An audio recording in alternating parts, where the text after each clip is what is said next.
First, is it the truth? Second, is it fair to all concerned? Third, will it build goodwill and better friendships? And fourth, will it be beneficial to all concerned?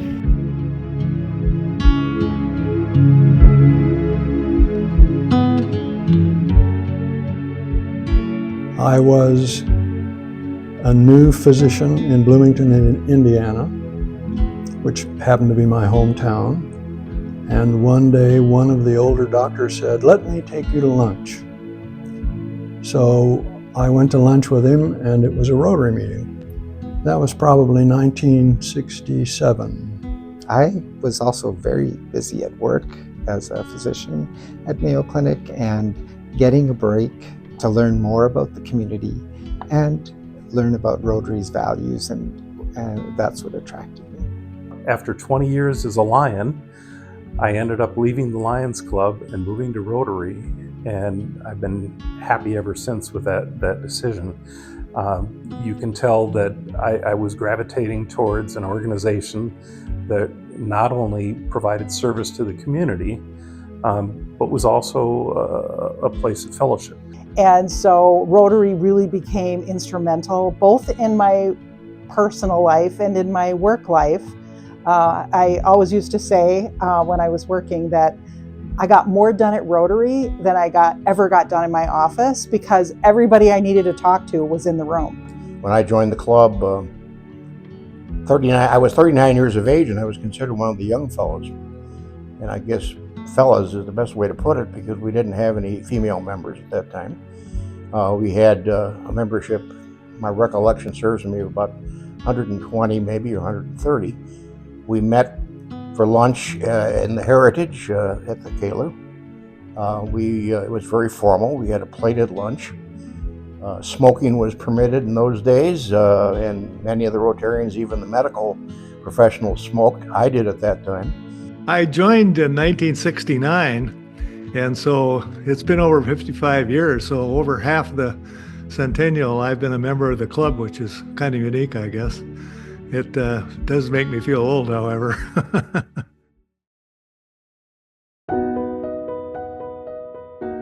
And so I ended up in places where my skill was what put me there. So when I got the call and the invitation to Rotary, I said, "Well, why not?" Sure.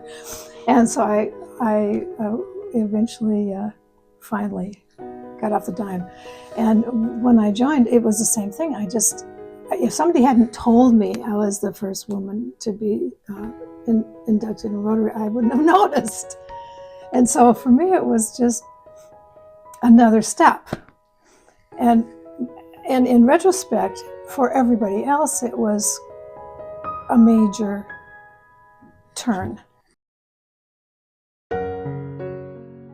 I remember saying to my friend Bill Carroll, who's no longer living, and was a longtime friend and was a member of Rotary, that I'd be interested in joining Rotary now that they were allowing women. And so I joined in December, so I was in this next batch of people. I know, and I knew then about the fact that they had quite a session at the Rotary Club in Rochester when they were deciding if they would allow women or not. I joined Rotary in 1988. So I was not the first woman, but I do have the distinction of being the first woman in Rotary in Rochester to have a baby. I'll never forget the day I came back from my parental leave to a Rotary meeting, and there was a visiting Rotarian from San Francisco there that day. And he said, "Well, the tradition now in my club is when a female member has a new baby, we pass the hat and we take up a collection for that baby." And he picked up the bread basket off of the table and started passing it around the room. And a couple of $100 ended up in the basket. I always said when I was president, the greatest thing I ever did was to hire Lois Neitz. We'd had a club member serve as secretary of our club, and he was getting elderly, and people in our, he was a wonderful guy, but he just couldn't do the job anymore, and people were kicking the can down the road, and when I became president, I said, we've got to make a change. So we interviewed, Lois Neitz was referred to me, I think, by Dick Tompkins, who was a predecessor of mine as president. And I interviewed her, and I told her what we had in mind and would she be willing to do this. Well, she signed on, and that was the greatest accomplishment I had as president, was hiring Lois Neitz. My first day, I can remember very well. It came to be Thursday, and that was the day of the flood in Rochester. And was that in 78 or something like that, maybe? And I remember thinking, I worked out of my home, had an office in my home, and I called Dick Cecil, who owned Cecil Jewelry Store. He was the president that year, and I said, they're saying that the bridge is flooded and whatever, should I come? He said, no, don't try it today.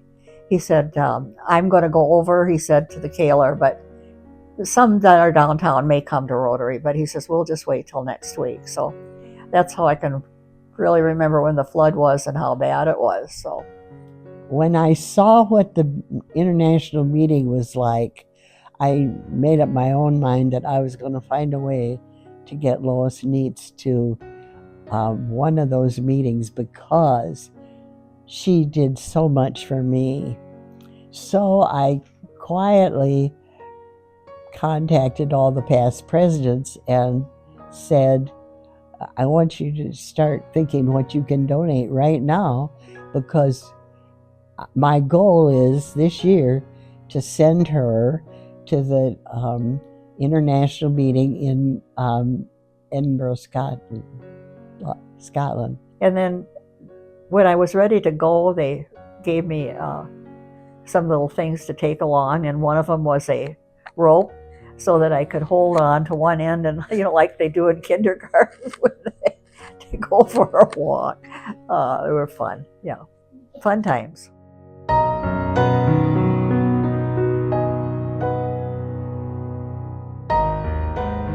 And then when I joined, it was really amazing to, as I kind of still refer to it, I was kind of a nobody, but I got to hang around with a bunch of somebodies.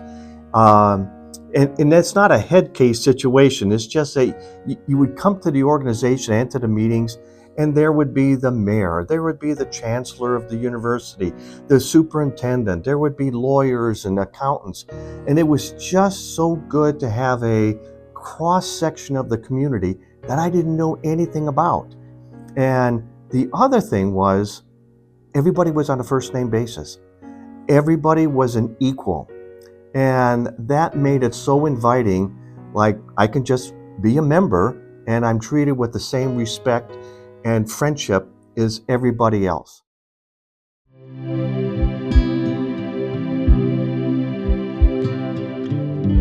Well, I'm Sergeant of Arms. That's one of the first memories. I remember Ray Moore working as Sergeant of Arms, moving tables around and doing all the Sergeant of Arms stuff. I know Leonard Ekstrand used to introduce the people. He was the manager of Woolworth, always impeccably dressed with a hand-tied bow tie, and he would always give people a third degree if they didn't have a suit on. My dad wanted me to join Rotary, and so I ended up joining in January of 75. So now I'm working on my 51st year of perfect attendance.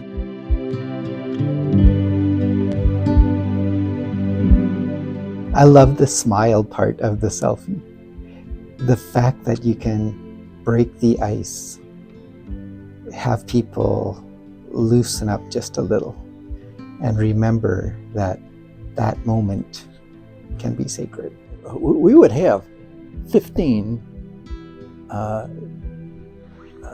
gifts from every day. I mean, every so he's got the little paper, when somebody comes in there, and so he would walk around and say, da da da, where are you from, and everything, and in those days, the wire was 50 feet. I mean, and the people are passing the wire around all like that. So, and he taught me how to do that, because when I got in, we have regular that, and he said, don't ever let anybody handle it, because I mean, there was one time he couldn't. This guy is going, and he was talking about 4 or 5 minutes, and he had to do it. And I did it after him for, I don't know, many years.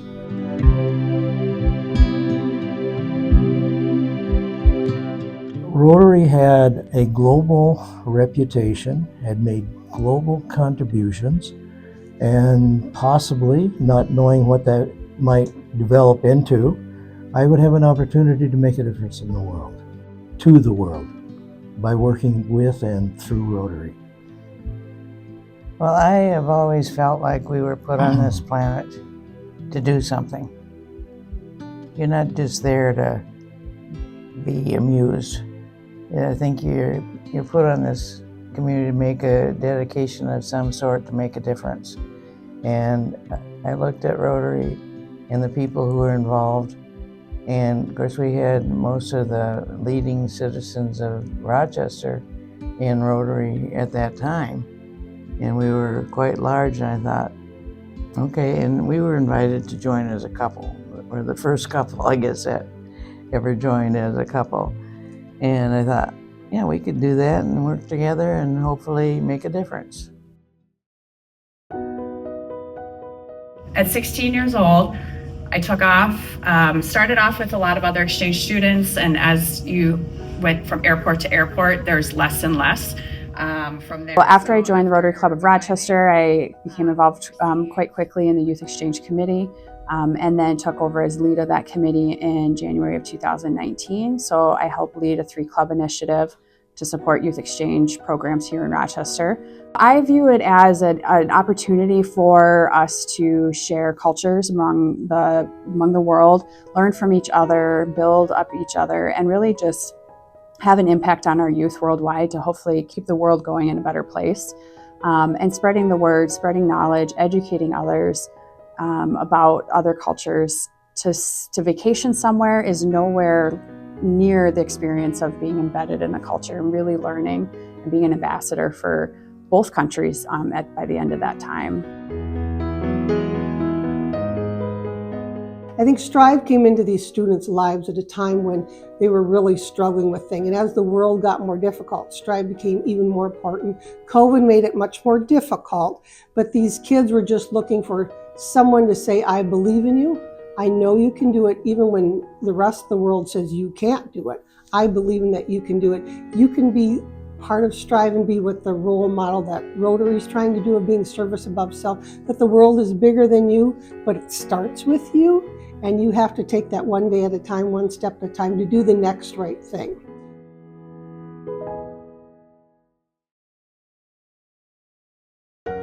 Quarry Hill Nature Center has their annual fundraiser, so the fall festival, outdoors, a lot of activities and a lot of kids. And I'd say the most fun thing about that as a service effort is that you're actually helping Quarry Hill with this fundraiser, but it's just a fantastic social event. The little trailer, the Pepsi trailer, and we jam 4 Rotarians in there and make the hot dogs and do the pop and try to keep the hornets away. Every year somebody got stung, but that was just a wonderful community experience. Yeah, the Holiday Classic and Rotary were synonymous. I mean, it got us out even to the outside of Rochester because of all the teams that we would bring in. We were known as the premier basketball tournament for many, many years.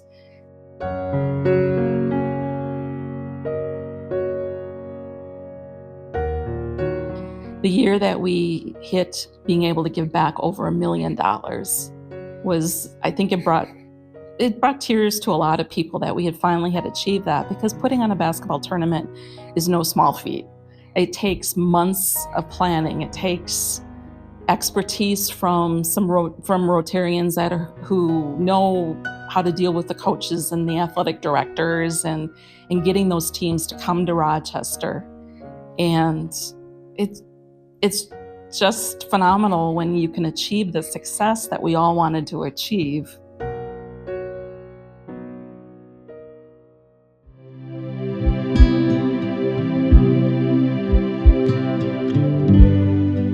I think we are in an era that is a bit of an enigma. I'm afraid people are too attached to their phones, and they talk about we have a crisis in being in loneliness and feeling isolated. Well, let me tell you, you join a Rotary Club and you instantly feel like you've found your tribe, and it does not demand more of you than you're willing to give. At the same time, people find ways, to my mind, to help you grow and connect and find purpose, and that stays with you. There are individuals that it has opened doors for me just because I can say, oh yeah, I'm also a Rotary member. And then it's like, oh my gosh, does your club do this? Do you do that? It builds that natural relationship, which again is the purpose of Rotary, right? Is how are we connecting with each other, is the service above self. I think we need to always constantly be reevaluating so that we meet the needs of all of our members, because I value so much our retirees and our long-term members, but how do we also bring in some new, and how do we preserve the old and look forward to the new? The year that I was club president, our motto was Rotary Serving Humanity, and it was very meaningful to me. It's still meaningful to me. And we all, as Rotarians, have an opportunity and actually a responsibility to make sure that we're serving humanity. And I think that people of any age, people of any available time should really seriously consider that. I also hope Rotary preserves ways of allowing grace and forgiveness and imperfection to also teach us lessons as we go forward. So we stay, as physicians have to, humble, harmonizing, and open to the world that is not yet defined. I think what I like about Rotary is what it stands for. That is friendship and world peace, one person at a time. It isn't that you go out and say to this crowd of people, this is what we believe in, therefore we're going to love one another. It's individual, personal friendships. And Rotary just gives you a way to do that.